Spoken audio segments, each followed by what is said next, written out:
رمضان که میشه 7.5 دقیقه تراویح است. اگر کسی بگه که تراویح تو صحیح نیست، میگه 500 سال مولا نبود. مذهب ما اینه نیست که 7.5 دقیقه بخوانی.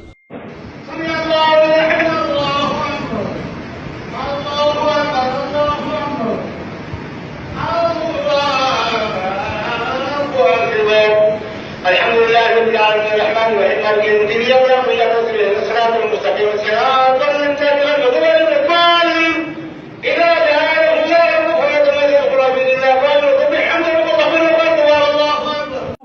روز مسابقه بین حافظای قرآن است و شب در تراویح موتردوانی است. از این خاطر یک کس میگه صاحب در منطقه ما روز ما یک جای رفته بودیم، گفت مولوی صاحبای ما رو نامش یکش فلانکوچ ماندن، دیگهش تیز رفتار ماندن، دیگهش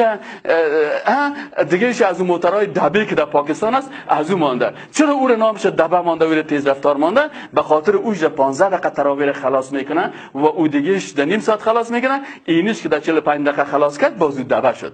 پس حافظ قرآن کریم از الله بترس. گناه کل مسلمانا در گردن تو میفته. امام صاحب از خدا بترس. اگر تو زود نماز را خواندی و زود رکوع و سجده را کردی، بیچاره عوام ما نمیداند، خو او حکمنده تو را میپذیرد، به الله اکبر تو جواب میدهد، و پایین شدن تو پایین میشود، و بلند شدن تو بلند میشود.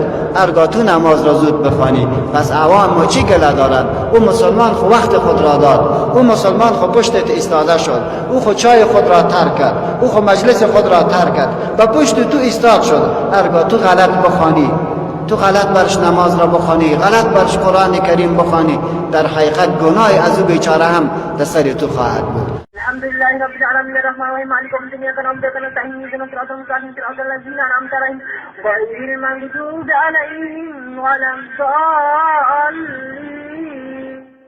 جاء رسول الله والفتح الناس هدنا بسم الله حفظ مصبح حمد ربك واستغفر انه كان توابا. الله اکبر. تو میخواد یک حالت است، یک رقم جنجال است. علیاذ بالله ثم علیاذ بالله ثم علیاذ بالله. باز حافظ صاحب از ما خفه نشو که با ما توهین کردی. ما عمر خود وقف کردیم به دفاع از عالم حافظ مدرسه شعائر دین. وقف عمر ما برای است، به خاطر که تو در پیش خدا مسئول نشوی، ما مسئول نشو. به همین خاطر می جملات میگم. خودت با هم فکر کو که من چی گفتم. بگیرین بخورین بخور. بس این فرق بینش ببین که از کجاست. قرآن کریم به ما هدایت میدهد. ورتل القرآن ترتیلا. قرآن به ترتیب و ادای مخرج عربی باید خوانده شود. پس از این خاطر اینمی است که جهالت تاریکی است. جهالت تاریکی است. در تاریکی انفجار است. در تاریکی پایت سری تبر تیز میره. در داخل تنور میره. تنوری که هنوز زغال داره و آتش نداره. در هر مصیبتی که بگویی در تاریکی میری. پس اینمی جهالت نامش تاریکی است. این تراویح نیست. این تراویح نیست. میگه اون دو استرای خدای ناراست مانده و زله خدا پرت و بخیز و خلاصیست پرت. وقتی که مولوی صاحب یک رکوع و سجده شو درست کرد، مولوی صاحب تیسیز بخوان که ما برم که رشته فید است. نه که رشته فید است، خدا غرقت کنه.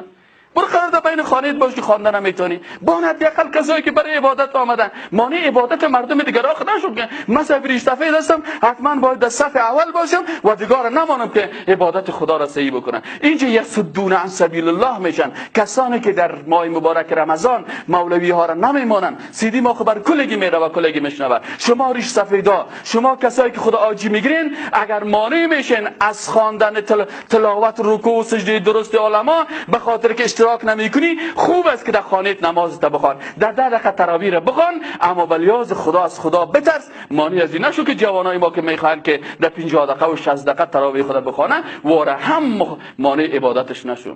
مرد آمد خواست که در مجلس رسول الله صلی الله علیه و سلم بشیند. با مجرد که ششت، پیغمبر علیه السلام برش گفت که قم فصلی فانک لم تصلی، بخی نماز بخوان که تو نماز نخوانده. مرد از سر نماز خود را تکرار کرد. انگامی که نماز خود را خواند، باز که خواست بشیند، پیغمبر علیه السلام برش گفت که بخی نماز بخوان که تو نماز نخوانده ای. این مرد باز به نماز ایستاده شد. باز که نماز را خلاص کرد، وقتی که نشست، پیغمبر خدا برش گفت که بخی نماز بخوان که نماز نخوانده ای. گفت که یا رسول الله چی رقم نماز بخوانم؟ ما خو امیر رقم یاد دارم. پیغمبر علیه السلام برش گفت که هرگاه که به رکوع رفتی جانت باید آرام بگیرد، استخوانایت باید بشیند. از او بعد وقتی که سمع الله لمن حمیده گفتی استخوانایت باید آرام بگیرد، اعضایت باید استوار شود، بعد بر سجده برو. هرگاه به سجده رفتی باید وجودت آرام بگیرد، وقتی که به جلسه رفتی وجودت آرام بگیرد. برش نشان داد عبادت خود این قسم نیست برادر عزیز. شما حداقل نماز پیغمبر صلی الله علیه و سلم بخواین. پیغمبر صلی الله علیه و سلم وقتی که نماز میخوان بین رکوع و سجده و قیام و قومیش بین قومه و بین رکوع و بین سجده و جلسه، مثلا وقتی که رکوع میکرد سبحان ربی العظیم سبحان ربی العظیم 9 مرتبه سبحان ربی العظیم پیغمبر خدا صلی الله علیه و سلم میگفت. این 3 مرتبه خب برای یک کف و کپ مریض است، نه برای یک جوان قوی. یک جوان قوی باید در رکوع خود 9 مرتبه سبحان ربی العظیم بگه، حداقل 7 مرتبه باید سبحان ربی العظیم باید بگه، 5 مرتبه باید بگه. 3 دفعه رو چرا ما سر خود بیخی فرض کردیم که سبحان ربی العظیم باید 3 دفعه فقط گفته شود؟ وقتی پیغمبر صلی الله علیه و سلم میگه به اندازه رکوع میکرد که ما میگفتیم البته شاید پیغمبر سم اشتباه کرده. وقتی که سمع الله لمن حمیده میگفت در اینجا میگه اینقدر استاد میشد که با رکوعش فرق نمیشد. اگر 1 دقیقه رکوع میکرد در سمع الله لمن حمیده 1 دقیقه دیگه استاد میشد. اگر 3 دقیقه سجده میکرد 3 دقیقه دیگه در بین 2 سجده مینشست. اینی هست نماز پیغمبر صلی الله علیه و سلم. او مردم افغانستان وقتی که در ماه مبارک رمضان که شیطان ها بسته هست، دروازه های جنت باز است و خود به خاطر عبادت خداوند تخصیص دادی، دائما مطابق سنت پیغمبر نماز نخوانی، چی وقت میخوانی؟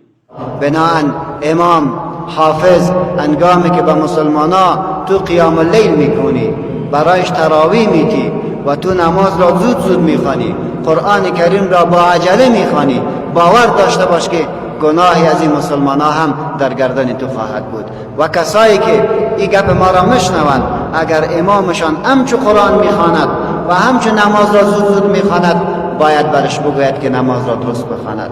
برادرای عزیزم، امر بالمعروف وجیبه فرد ما شماست. اگر مولوی صاحبان غلط میکند تو باید برش بگوی اشتباه کردی و خود را اصلاح بکن. این پیام را تو برش بگو، این پیام را برش بگو. اگر نکرد من صریح برات میگم که خدا مانده نکن، قرایی که در 20 رکعت تراویح را با تمام نظمش، با تمام آرامیش، با رکوع خوب، با سجده خوب در خانه بخوان، زیرا نمی شود. ما یقین داریم کسی که در 30 دقیقه در 40 دقیقه تراویح میخوان نمازش نمی شود، که نمیشه خدا مانده نبکنید. پس بروید در خانه‌تان بخوانید و بگو به مولوی، بگو به امام مسجد که همچه نماز تو میخوانی نماز ما نمی شود، که نمی شود ما خدا مانده نمی کنم. بنابراین برید نماز بخوانید که در اون معنا بوده باشد، نماز بخوانید که در اون نیایش به سوی خداوند متعال بوده باشد. بفرمایید همینجا علما بسیار تشریف دارن.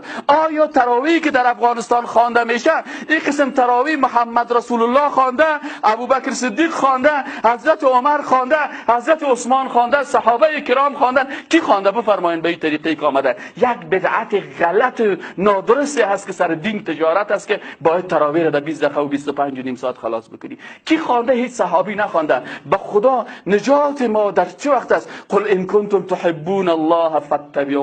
خداوند متعال میگه که ای محمد صلی الله علیه و سلم برای مردم بگو که اگر شما حقیقتا الله را دوست دارین، دروغ نمیگین، دروغ نمیگین. ان کنتم تحبون الله، اگر الله را حقیقتا دوست دارین، فاتبعونی، پس متابعت از ما بکنین.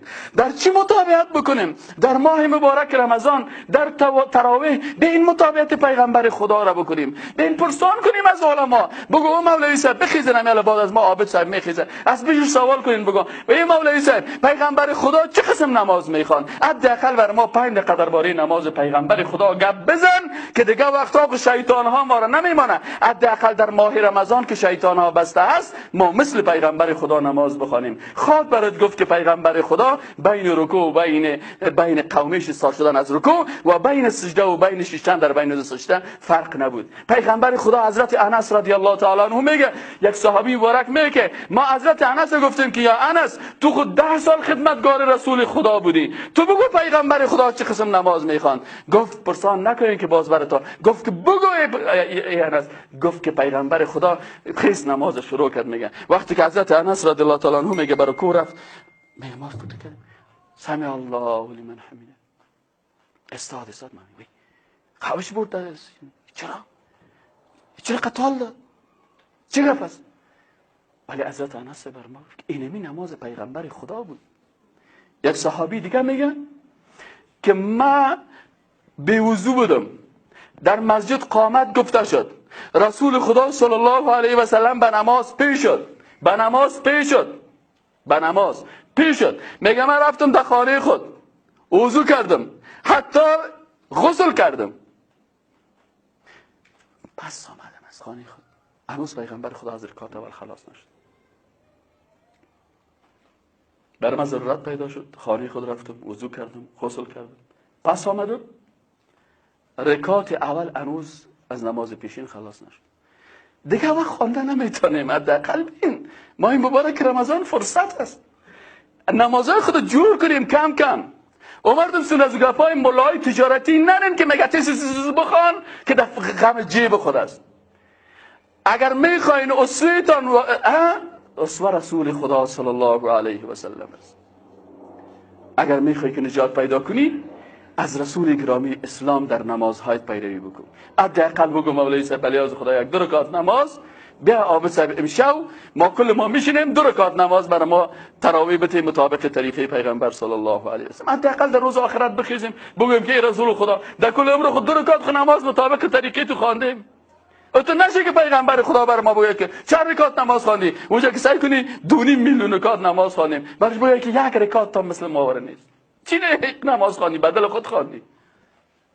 بنابراین وقتی که روزه میگیریم، ماه مبارک رمضان ماه اصلاحات است، بین نمازهای خود جور بکنیم. سر از امروز تصمیم بگیرین که من نمازها مثل پیغمبر صلی الله علیه و سلم میخوانم. میگیرین یا نه؟ تعهد میگیرین ان شاء الله که نمازها رو چی میکنیم؟ مطابق طریقه کی میخوانیم؟ پیغمبر صلی الله علیه و سلم. این است که نماز ما مؤثر میباشه. خب میخوایم روزه بگیریم.